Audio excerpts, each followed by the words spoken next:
서로 축복하겠습니다. 올해에는 오직 은혜로입니다. 하나님은 태초의 사랑으로 당신을 사랑하십니다. 할렐루야. 오늘은 예수님의 초림에 감사하고 또 재림을 고대하는 은혜의 절기 대강절 두 번째 주일입니다. 아울러 솔라 그라티아 10번째 시간인데요. 오늘은 미친 사랑이라는 제목으로 하나님의 말씀을 전하도록 하겠습니다. 좀 과격하죠? 제가 정해놓고도 제목이 좀 과격하다 생각했는데 오늘 전하는 말씀에는 그래도 이 제목이 가장 잘 어울린다 생각해서 이렇게 정했으니 이 제목과 함께 오늘 내게 주시는 하나님의 말씀에 귀를 기울이기 바랍니다. 지난 12월 온가족 새벽기도의 시간에 저는 이미 미침과 관련된 설교를 했던 적이 있었습니다. 그날 모든 마주물이란 가족들이 모인 것이 아니기도 하고요. 또 하루하루 이 대강절의 은혜를 묵상하면서 지내는 와중에 다시금 이 주제에 해당되는 말씀을 여러분에게 전해야겠다 하는 마음을 주셨습니다. 그 마음으로 전하는 하나님의 말씀에 제 자신도 또 여러분도 모두 관심을 모아주기 바랍니다. 오늘은 먼저 미침이라는 단어와 함께 떠오르는 사람들의 이야기를 해보겠습니다. 어느 정신병원에 한 정신병자가 입원하고 있었습니다. 그 정신병자는 어떻게든 이 병원을 탈출하기 위해 동료를 구해서 같이 병원을 탈출할 계획을 잘 짰어요. 어느 날 두 정신병자는 이제 이불들을 이렇게 묶어가지고 창문 밖으로 이불을 던졌습니다. 그런 다음에 한 정신병자가 먼저 그 이불을 타고 이렇게 내려갔는데 이불이 너무 짧아서 다시 방으로 돌아왔습니다. 그래서 이번에는 이불을 더 묶었어요. 그렇게 하니 이번에는 이불이 충분한 것 같았습니다. 다 됐다 생각하고는 한 정신병자가 바로 그 이불을 타고 내려갔습니다. 그런데 이상하게도 그 정신병자는 땅까지 다 내려갔다가 다시 또 올라온 거예요. 그 사람이 올라와서 하는 말, 이봐 이번에는 이불이 너무 길어 그러더라는 거잖아요. 사랑하는 마주물이라는 가족 여러분, 기가 막히죠? 이 사람들 과연 병원을 탈출했을까요? 못했을까요? 저도 잘 모르겠어요. 아무튼 여러분도 이런 유형의 이야기 하나 정도는 알고 있든지 혹은 들어봤든지 했을 겁니다. 제가 어렸을 때 유난히도 제 초등학교 때 기억나요. 중학교 때까지도 그랬던 것 같은데 이 정신병자에 관한 이야기들이 친구들 사이에서 이렇게 많이 이야기가 됐었어요. 그때 제가 고대 앞에 제기동에 살았는데 그곳에서 가까운 이 청량리 정신병원은 이런 이야기가 나올 때마다 친구들의 입에 오르내리는 단골 손님이기도 했습니다. 여기에 등장하는 정신병자를 두고 사람들이 가장 쉽게 표현하는 단어가 뭔지 아시죠? 미친 사람입니다. 지금 와서 곰곰이 생각해 보면 이런 이야기는 멀쩡한 듯이 돌아가는 이 정신병원의 바깥 세상이 사실은 더 미쳐 돌아가고 있는 세상이다. 그렇게 말하고 싶었던 게 아닌가 그런 생각도 한번 해보게 됩니다. 그럼에도 불구하고 이런 이야기에 등장하는 미친 사람은 다분히 부정적인 관점에서 그닥 좋은 이미지가 아닌 아주 불편한 이미지로 다뤄지고 있는 것이 사실입니다. 이렇게 제가 오늘 시작부터 미친 사람에 관한 이야기를 꺼내는 이유 짐작이 가시죠? 오늘 주신 말씀의 제목이, 말씀의 주제가 바로 미침이기 때문이고 더 나아가서 미친 사랑이기 때문입니다. 앞서 이야기했던 미침은 누가 봐도 부정적인 혹은 불편한 이미지의 미침이에요. 따라서 그러한 미침은 이제 더 이상 말하지 않겠습니다.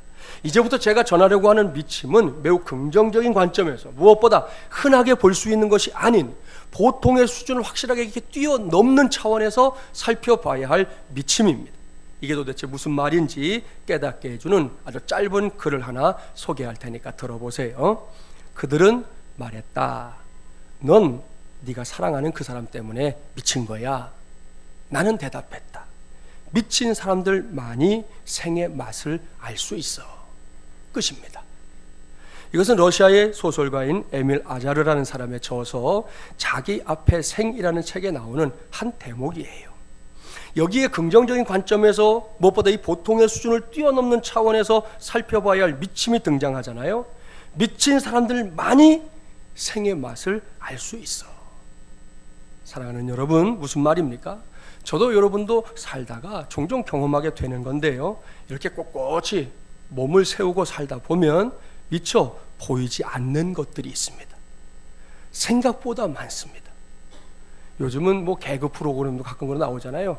키 차이가 나는 사람들끼리 서가지고 그러잖아요. 큰 사람이 작은 사람한테 여기 공기는 달러 이래요. 예?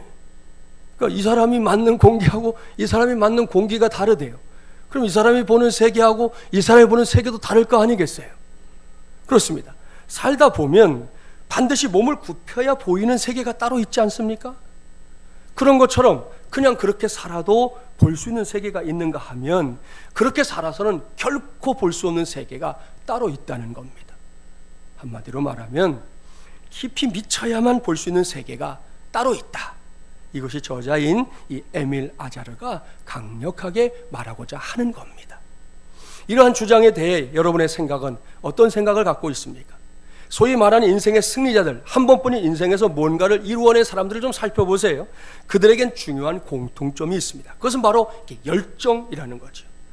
열정이라는 게 뭔지 여러분이 다 알고 있을 텐데요. 다른 말로 하면 집중 이렇게 말해볼 수도 있고 몰입 그렇게 말할 수도 있고요. 더 나아가면 오늘의 주제니 미쳤다라는 말과 한 길에서 만나게 됩니다. 이런 이유 때문에 일에 미쳐서 열심히 하는 것, 그것을 가리켜 영어에서는 enthusiasm이라고 말합니다. 이 단어는 엔테오스라고 하는 헬라어에서 왔는데 이 단어가 매우 의미심장합니다. 여기서 en이라고 하는 것은 들어간다라는 것이고요. 데오스 들어보셨죠? 신, 하나님을 가리키는 단어입니다. 이렇게 단어를 풀어보면 미친다라는 말이 우리가 이렇게 흔하게 사용하듯, 우리가 아까도 얘기했지만 좀 미친 사람 이런 식으로 사용하듯 그렇게 부정적인 의미로만 사용할 게 아니라는 걸 금방 알 수 있어요. 이 단어의 어원에 근거해서 미친다라는 말의 의미를 정리해보면 그것은 어떤 일에 신 들려서 교회 용어로 바꾸면 성령으로 충만해서 영감의 경지에 도달하는 것, 그게 미친다는 거예요. 이게 아니라니까요. 어떤 일이든 우리가 성령에 막 충만하게 막 사로잡혀가지고 아주 깊은 경지에까지 도달할 때 저 사람은 미친 사람이야, 그렇게 말해야 된다는 것입니다. 보십시오. 미침이라는 게 의미심장한 단어 아닙니까? 저는 오늘 그런 관점에서 말씀을 준비했습니다. 지난주일엔 솔라 그라티아와 함께 대강절 절기를 생각하면서 태초의 사랑을 주제로 말씀을 전했는데요.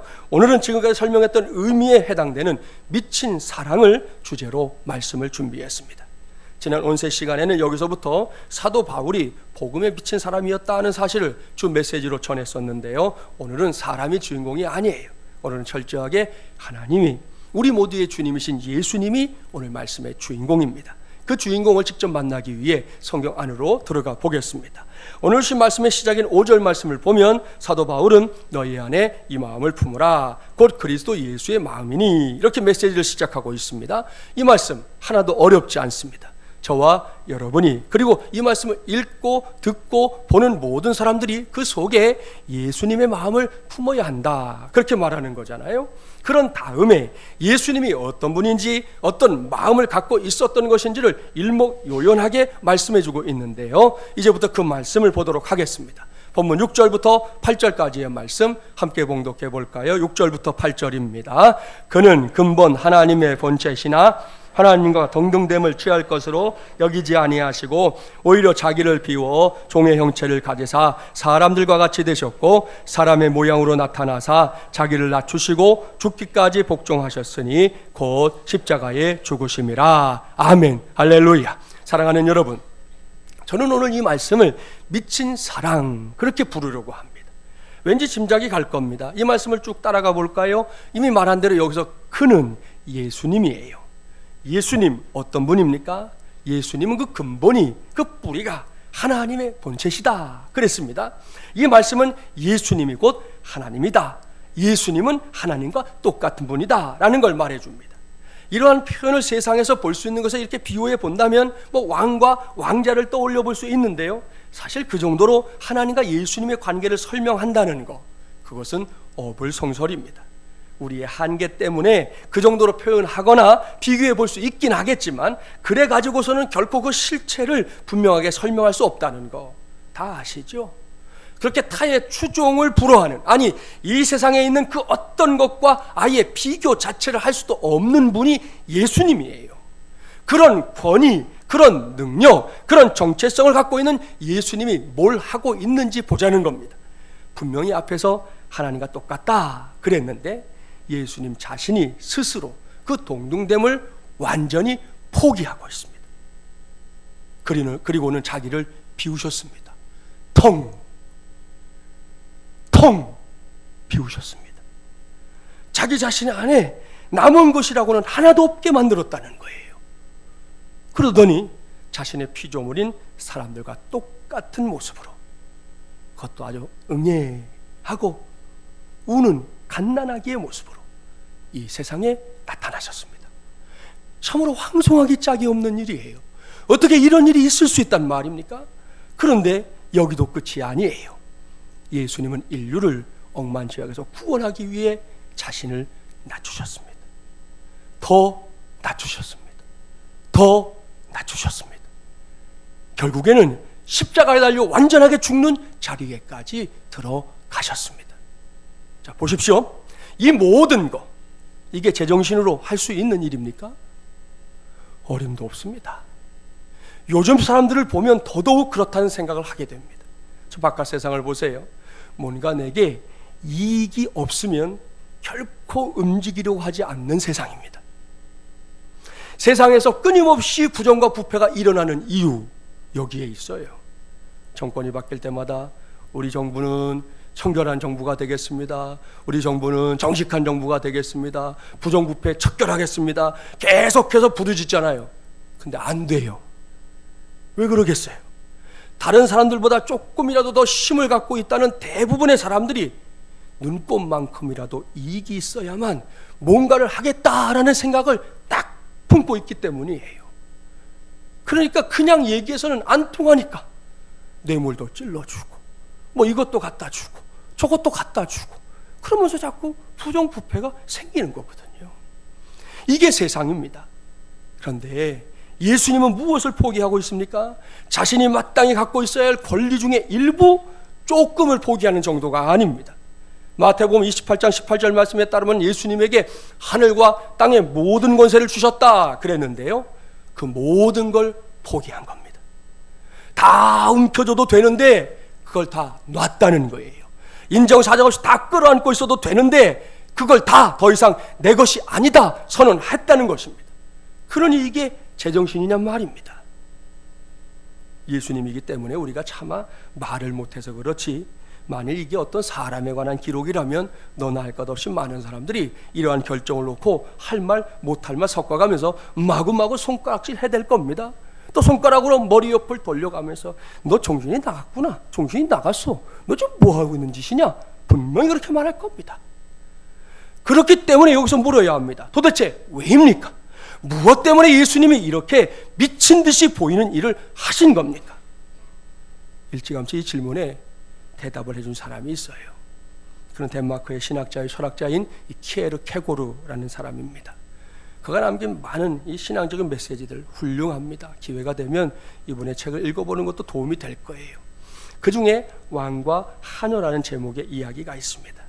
이 이야기는 비천한 하녀를 사랑한 한 왕의 이야기입니다. 그 왕은 다른 여느 왕들과 다름이 없었어요.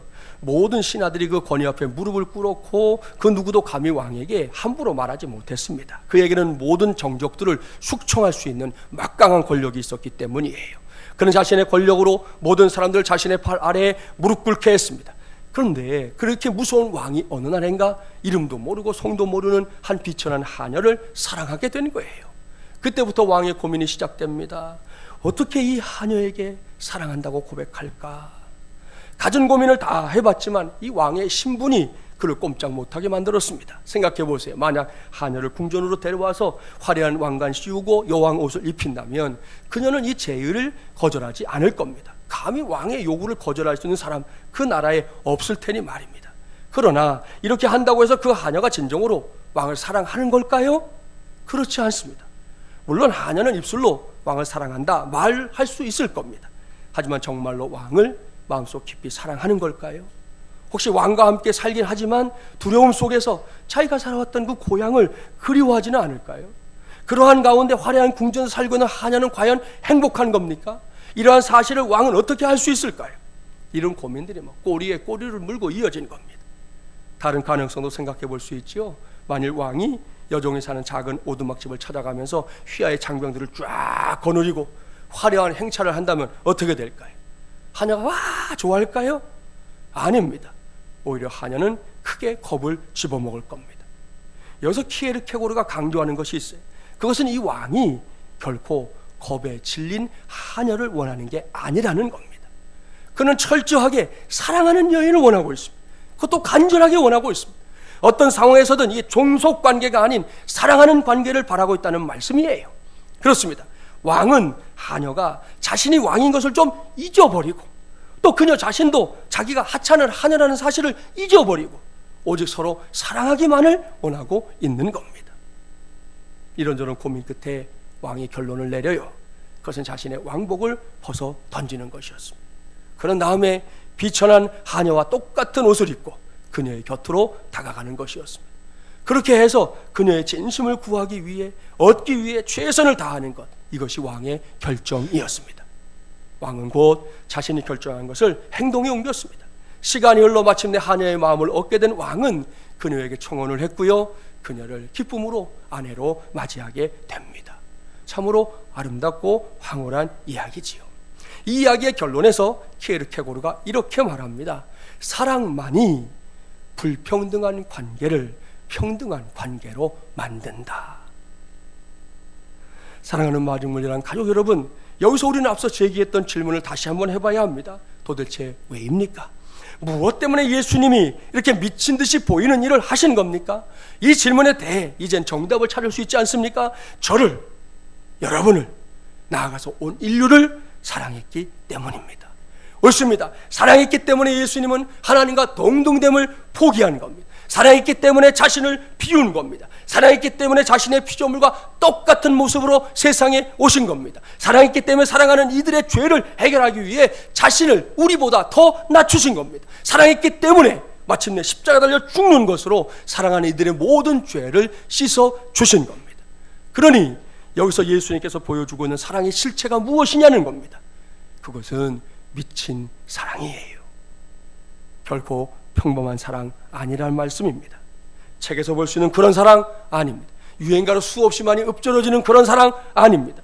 예수님의 사랑은 전무후무한 사랑입니다. 그 누구도 흉내낼 수 없는 사랑입니다. 감히 그 사랑의 깊이와 넓이와 길이와 높이를 다 헤아릴 수 없는 사랑입니다.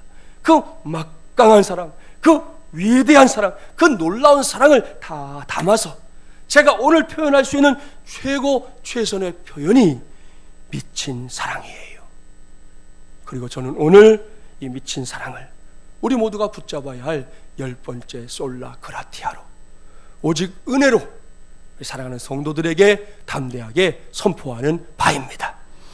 물론 세상에서도 예수님 보여주신 사랑과 조금은 유사한 사랑 볼 때가 있어요. 1936년에 영국의 에드워드 8세가 있었는데 이 사람이 왕위 계승자였거든요. 이 사람이 사랑하는 여인 심푸슨과 결혼하기 위해서 왕위를 버린 실제 역사가 있어요.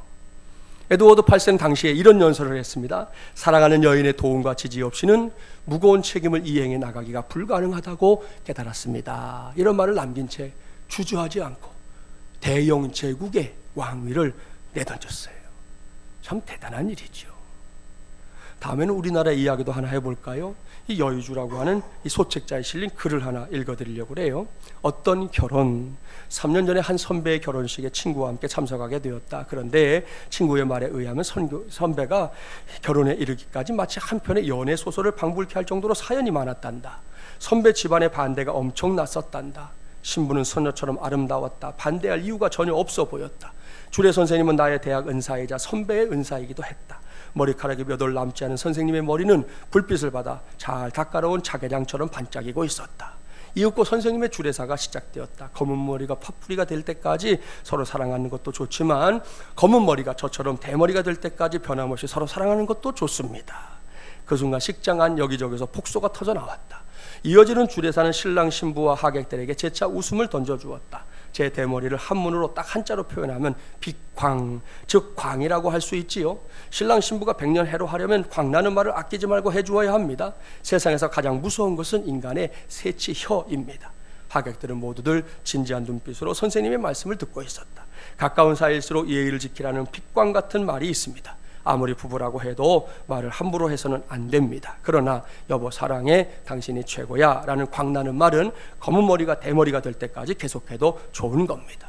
그런데 그 순간 하얀 장갑을 낀 선배의 손이 부지런히 움직이고 있는 게 눈에 들어왔다. 선배는 신부에게 수화로 선생님의 주례 내용을 알려주고 있었던 것이다. 그 모습에 눈물이 맺히는 건 나뿐만이 아니었을 거다. 선생님은 다음과 같은 광나는 말씀으로 주례사를 마치셨다. 여기 이 세상에서 가장 훌륭한 신랑이 가장 아름다운 신부에게 이 세상에서 가장 아름다운 말을 해주고 있습니다. 군자는 행위로서 말하고 소인은 혀로서 말한다고 합니다. 오늘 저는 혀로서 말하고 있고 신랑은 행위로서 말하고 있습니다. 신랑 신부 모두 군자의 자격이 있는 것입니다. 두 군자님의 제2 인생에 축복이 가득하길 빌면서 이만 소인의 주례를 마치겠습니다. 나는 자리에서 일어나 선생님과 신랑 신부를 보며 힘껏 박수를 쳤다. 예식장은 하객들의 박수 소리에 떠나갈 듯 했다. 감동적인 사연 아닙니까? 저도 처음에 이 글을 읽으면서 눈가가 촉촉해지더라고요. 그러면서 사랑은 역시 위대한 것이구나 인정할 수밖에 없었습니다. 그런가 하면 우리나라 대학가에서 한때 이런 농담이 유행했던 적이 있어요. 아마 알고 있는 분들도 있을 거예요. 잘생긴 남학생과 못생긴 여학생이 이렇게 같이 가면 사람들이 수군거린다는 거야. 야, 저거 봐라, 저 여자의 아버지가 재벌인가 봐, 그런다는 거예요. 잘생긴 여학생과 못생긴 남학생이 길을 가면 또 뭐라고 하느냐, 쟤 고시 패스했나 봐, 그렇게 말한다는 거예요. 마지막으로 진짜 못생긴 여학생, 진짜 못생긴 남학생이 지나가면 말한다는 거죠. 쟤네 진짜 사랑하나 봐, 그런다는 거예요. 이런 이야기는 다분히 세태를 꼬집는 이야기인데, 이 이야기를 만들어내는 사람들이 뭔가 몰라도 단단히 모르는, 나아가서 착각하고 있는 대목이 있어요. 그것은 이렇게 소개된 세 커플들은 모두 그들이 말하는 그런저런 이유 때문에 붙어 다니는 게 아니라 서로가 상대방을 이미 위하게 되었기 때문에 붙어 다니게 된 것이라는 사실입니다. 이것이 사랑의 힘이지요. 이러한 사랑의 힘이 일단 발휘되면 사람들이 생각하는 이런저런 조건들은 더 이상 서로를 사랑하는 이유가 되지 못합니다. 그냥 사랑하는 거예요. 그렇습니다. 거기에는 아무런 이유도 조건도 없습니다. 둘 중에 한 사람이 상대방에게 왜 날 사랑해? 라고 물으면 대답은 하나뿐이에요. 그냥. 이미 사랑해버린 걸 어떡할 거예요. 이것이 세상에서 볼 수 있는 사랑의 힘입니다. 사랑의 실체입니다. 그럼에도 불구하고 이런 사람에 대해 정확하게 말하거나 이런 사람들이 보여주는 사랑에 대해서 이해하기 힘든 것이 요즘 세상이라는 거예요. 사람과 사람 사이를 오가는 사랑도 제대로 이해하지 못해서 고개를 갸우뚱거리는 사람도 있다는 거예요. 앞서 말씀드린 것처럼 자기들의 잣대로 판단하는 거예요. 저래서 저래서 같이 다니는구나, 저래서 사귀는구나, 그렇게 생각한다는 거예요. 하물며 하나님께서 나를 사랑하시는데, 예수님께서 우리를 사랑하시는데 그때 일어나는 모든 일들을 우리가 어떻게 다 이해할 수 있겠습니까? 어림도 없습니다. 그렇기 때문에 예수님의 사랑을 우리의 관점에서만 본다면, 우리의 짧은 이해력에 의존해서만 살펴본다면 그것은 미친 사랑이라고밖에 말할 수 없다는 거예요. 좀 순화시킨다면 사랑의 눈이 먼 사랑, 이렇게 표현해 볼 수 있겠죠. 그렇습니다. 예수님은 사랑에 미치셨습니다. 앞서 미친 사람들만이 생의 맛을 알 수 있어라는 한 문장을 소개했었는데요, 예수님이야말로 사랑에 미쳤기 때문에 사랑에 미쳐보지 못한 사람들로서는 결코 이해할 수 없는 일을 행하고 있는 겁니다. 옳습니다. 사랑에 미친 예수님이 보신 세상이 따로, 그것도 분명하게 있었습니다. 그랬기 때문에 예수님께서 2000년 전에 주저하지 않고 이 땅에 아기 예수님의 모습으로 오신 거예요. 그게 흔한 일이었다면 하지 않았을 겁니다. 누구나 할 수 있는 일이었다면 하지 않았을 겁니다. 예수님만이 그 미친 사랑을 통해 보았던 그 새로운 세상을 위해서 기꺼이 이 땅에 오실 수 있었던 것이죠. 오신 것으로 끝? 아닙니다. 우리와 다를 바 없이 치열하게 사셨습니다. 그러다가 3년여의 공생의 기간 동안 인류를 구원하기 위해서 자신을 낮추는 것에 또 최선을 다하십니다. 손가락질을 받아도 자신을 낮추십니다. 율법을 가지고 왈가왈부해도 사람을 살리는 일을 위해서는 기꺼이 나서십니다. 수없이 많은 조롱과 비난이 뒤따라도 낮추십니다. 어디까지요? 마지막인 죽음에 이르기까지 말입니다. 사랑하는 마주물려란 가족 여러분, 이 시간에 묻겠습니다. 여러분은 예수님께서 2000년 전에 미친 사랑 때문에 이 세상에 오셨다는 사실을 믿습니까? 확실하게 믿습니까? 그렇다면 그것을 믿는 사람답게 살아야 할 사명과 책임이 저와 여러분 우리 모두에게 있다는 것도 기억해 주기 바랍니다. 얼마 전에 열렸던 예량제 시간에 메시지 전하면서 보여줬던 동영상 기억나시죠? 조선시대 말에 이 땅에 와서 죽을 둥 살 둥 예수 그리스도의 복음을 전했던 선교사님들에 관한 영상 말입니다. 저는 그 동영상에 등장하는 선교사님들이 하나같이 예수님의 미친 사랑에 자신들도 미침으로 반응한 응답한 사람들이다, 그렇게 생각합니다. 생각해 보세요. 만일 그들이 예수님의 미친 사랑에 자신들도 미침으로 반응하지 않았다면, 그들이 예수님의 복음에 미쳐있지 않았다면 과연 멀고 먼 이 한반도 땅까지 와서 그들이 복음을 전했겠습니까? 어림 반푼어치도 없는 일입니다. 그들 역시 미친 사랑의 소유자들이었습니다. 그들은 그렇게 복음에 미쳐 있었던 겁니다. 그래서 복음이 필요한 곳이라면 어디든지 찾아갔던 진짜 미친 사람들이었습니다. 감사한 것은 주님처럼 미친 사랑을 소유했던 그들 때문에 지금 우리가 이렇게 예수님을 믿게 됐고요, 이렇게 은혜 가운데 살게 된 줄 믿습니다. 할렐루야. 이러한 선교사님들의 미침은 초창기 우리 한국교회 성도들에게 또 고스란히 옮겨 붙었어요. 당시에는 전국에 교회도 몇 개 없었다니까요. 부흥회라도 열리는 날이면 성도들이 막 전국에서 모이는 거예요. 교회 옆에 텐트를 치고 거기서 며칠씩 밥을 지어 먹으면서 부흥회에 참석했습니다. 하나님의 은혜 받고 싶어서 오로지 그 일념으로 집회에 참석하고 또 참석했습니다. 그 미침을 하나님께서 귀하게 여기셔서 그 안에 넘치도록 은혜를 부어주신 결과가 바로 한국 교회의 부흥이에요. 목회자들도 성도들도 착각하면 안 됩니다. 우리의 노력과 땀으로 이룬 부흥이요? 아니요. 이 부흥은 철저히 하나님이 하신 겁니다. 하나님만이 하실 수 있는 겁니다. 앞으로도 마찬가지입니다. 교회의 부흥은 하나님이 하시는 거예요. 우리가 할 일은 딱 한 가지, 예수님의 미친 사랑에 나도 미친 사람이 되는 것, 그 복음에 미친 사람이 되는 것, 이것만 우리가 할 수 있는 것입니다. 이것과 관련해서 크게 도전이 될 만한 사진을 한 장 보여드립니다. 이 사진은 제가 얼마 전에 성경 공부를 준비하는 과정에서 찾게 된 사진인데, 사진 위에 글씨를 잘 보세요. 신천지 전 성도 대상 지켜야 할 세언약 이행 시험 실시라고 되어 있습니다. 여러분은 이런 사진을 보면서 어떤 생각을 하십니까? 저는 처음으로 이 사진 딱 봤을 때 진짜 막 뒷골이 땡겼어요. 속에서 확 하고 불이 올라왔어요. 우라가 치밀었어요. 동시에 부끄러웠어요. 여러분 모두가 왠지 잘 알 겁니다.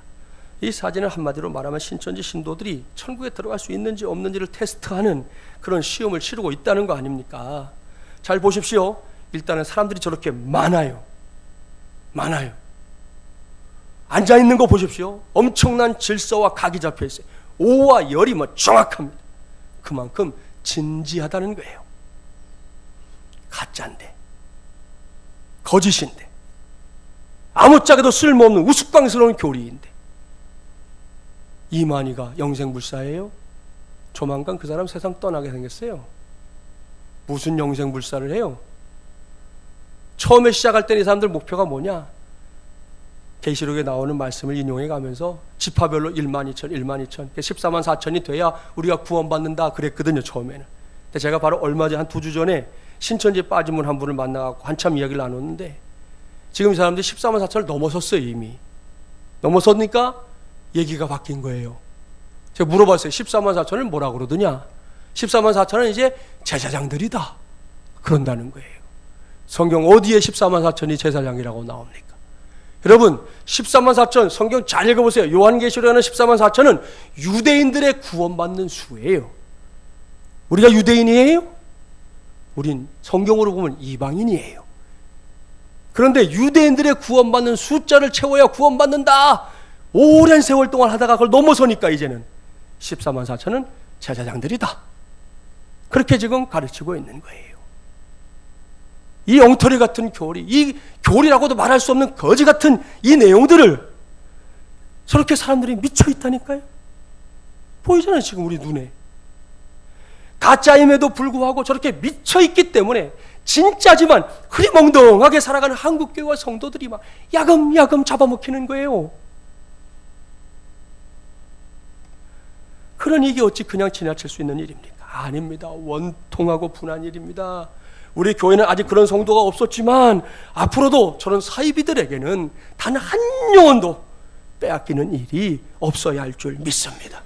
그런 의미에서 이 시간에 사랑하는 마주물연합교회 성도들에게 신신당부합니다. 저부터 다시금 시작하겠습니다. 저부터 예수 그리스도의 미친 사랑 본받겠습니다. 예수 그리스도의 복음에 이전보다 더 미친 사람 되어보겠습니다. 그러니 여러분도 2017년도 대강절을 보내면서 그저 그렇게 시간만 죽이지 말고 예수 그리스도의 미친 사랑을 본받는 그런 성도들이 되기를 간절히 바랍니다. 나아가서 예수 그리스도의 복음에도 미친 사람들이 되어 주십시오. 이 복음이 아무것도 아니라면, 액세서리에 불과하다면, 믿어도 그만, 안 믿어도 그만이라면 제가 굳이 여러분에게 이렇게 말할 필요도 없고 여러분도 이런 말을 귀 기울여 들을 필요가 없을 겁니다. 그런데 그게 아니란 말씀이에요. 예수 그리스도의 십자가 부활의 복음은 분명코 미칠 만한 가치가 있습니다. 아니, 반드시 미쳐야만 하는 생명의 복음인 줄 믿습니다. 한 해가 서서히 마무리되고 새해가 다가오고 있는데요, 제발 우리 대면하게 신앙생활 하지 맙시다. 예수 믿고 사는 게 취미생활 아니라고요. 예수 믿고 사는 게 어디 나갈 때 여기 한번 저기 한번 달아보는 액세서리처럼 나를 치장해주는 도구가 아니라고요. 예수 믿고 사는 것은 정말 생명에 관계된 일이라고요. 온 천하를 주고도 바꿀 수 없는 생명, 그거가 갈려있는 것이 우리가 믿는 예수님이잖아요. 그래서 우리가 신앙생활을 하는 거잖아요. 그러니 무엇을 하든 한 가지라도 우리 제대로 합시다. 좀 똑부러지게 합시다. 오늘 같은 날은 뭐 일찍부터 눈이 왔으니까 어쩔 수 없는데요, 추위가 와도 신앙이 흐물흐물, 더위가 와도 신앙이 흐물흐물, 우리의 환경이 하나만 바뀌어도 다 흐물흐물, 그런 신앙을 가지고서는 신천지 못 당해낸다니까요. 아무리 우리가 진짜면 뭐예요? 흐리멍덩한데, 가짜는 미쳐 날뛰고 있는데 진짜들이 흐리멍덩하니 어떻게 상대가 되겠냐 말입니까?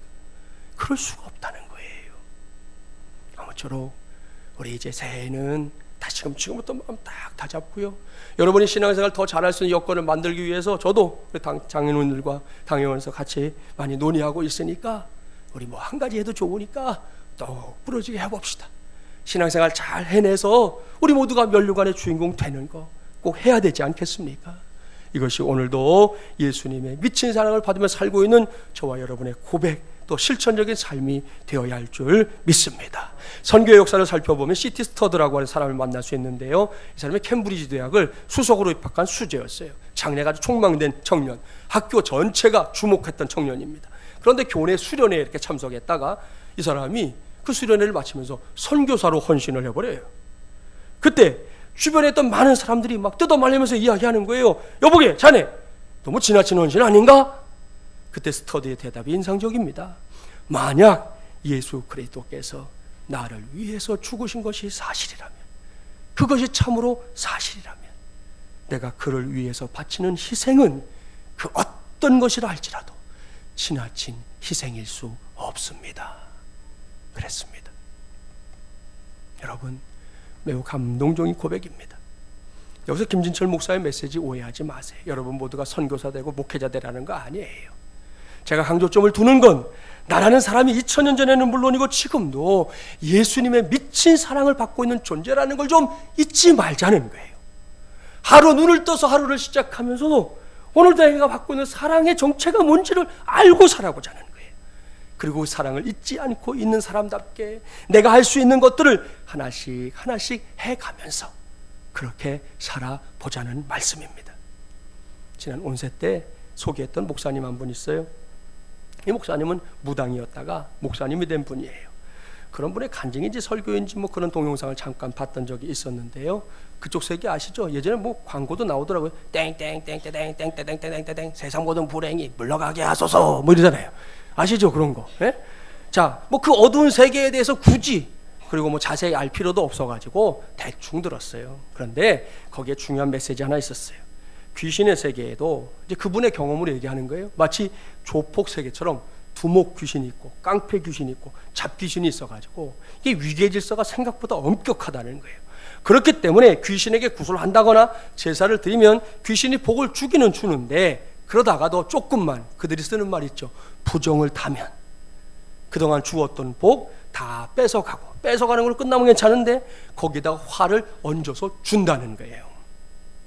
결국에는 이래도 저래도 다 뺏기게 된다는 건데 그 다음 이야기가 중요합니다. 그 무당 출신 목사님이 우리처럼 예수님 믿고 그리스도인이 됐어요. 그러니까 여러분처럼 예배를 드리러 교회 가지 않았겠어요? 예배를 드리러 교회 가서 가만히 보니까 그분의 얘기에 따르면 부정탄 예배를 드리는 사람들이 너무나 많더라. 자기의 눈으로 본 거예요. 무당에 경험했던 사람의 눈으로 보니까 교회 안에 예배를 드린다고 사람들이 모여있는데 이 부정탄 예배 드리는 사람들이 그렇게 많더라는 거예요. 만약 하나님께서 귀신처럼 화를 내시는 분이라면 안 뺏길 사람이 한 사람도 없더라. 그러더라고요, 그 영상에서. 사랑하는 여러분, 우리 하나님이 줬다가 뺏어가는 분이 아닌 게 얼마나 다행이에요. 오늘 무조건 감사하세요. 그거 하나만으로도 주신 거 함부로 빼앗아가지 않으시죠. 예배라는 단어 아시잖아요. 이 단어를 풀어보면 갖출 예 절할 배 아닙니까? 따라서 예의를 갖추어서 절을 하는 거다, 그런 뜻이잖아요. 그러면 정말 그런 마음으로 이 시간에 예배하고 있습니까? 정말 예배 시간에 여러분 하나님께 공손하게 내 온 마음을 이렇게 다 기울여서 절하는 심정으로 그렇게 예배하고 있습니까?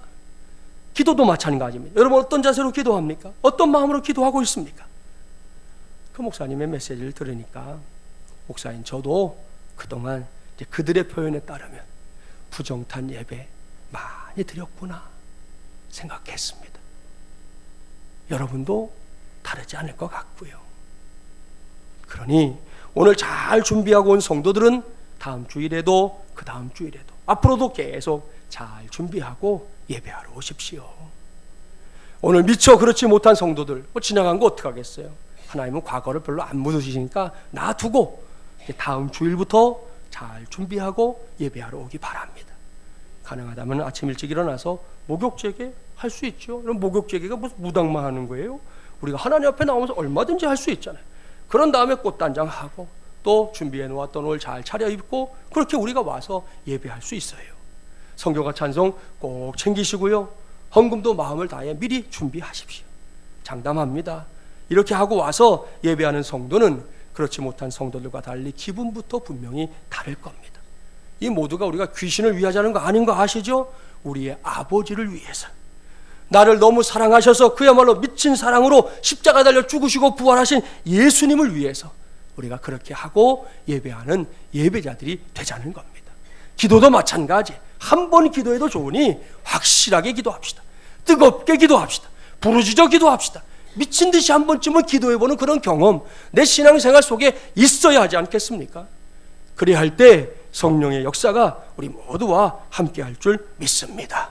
여기까지 저는 2000년 전에 이 땅에 오신 예수님, 인류를 구원하기 위한 일념으로 이 땅에 오신 예수님의 그 미친 사랑을 여러분에게 증거했습니다. 중요한 것은 그 사랑이 날 구원했다는 거예요. 당신을 구원했습니다. 우리를 구원했습니다. 온 인류를 위해서는 구원의 길을 활짝 열어주셨습니다. 그러니 이것이야말로 은혜 중에 은혜요, 솔라 그라티아 아니겠습니까? 그 은혜를 온전히 힘입어 2017년도 대강절을 살아가는 저와 여러분이 되기를 바랍니다. 무엇보다 미친 사랑을 받고 있는 사람답게 살자는 거예요. 그래서 이전과는 달라도 분명하게 다른 우리 주님의 기쁨이 되어 살아가는 저와 여러분, 그 사랑으로 인해 인생의 모든 문제들을 하나씩 하나씩 해결해 나가는 저와 여러분이 되기를 주님의 이름으로 간절히 축원합니다.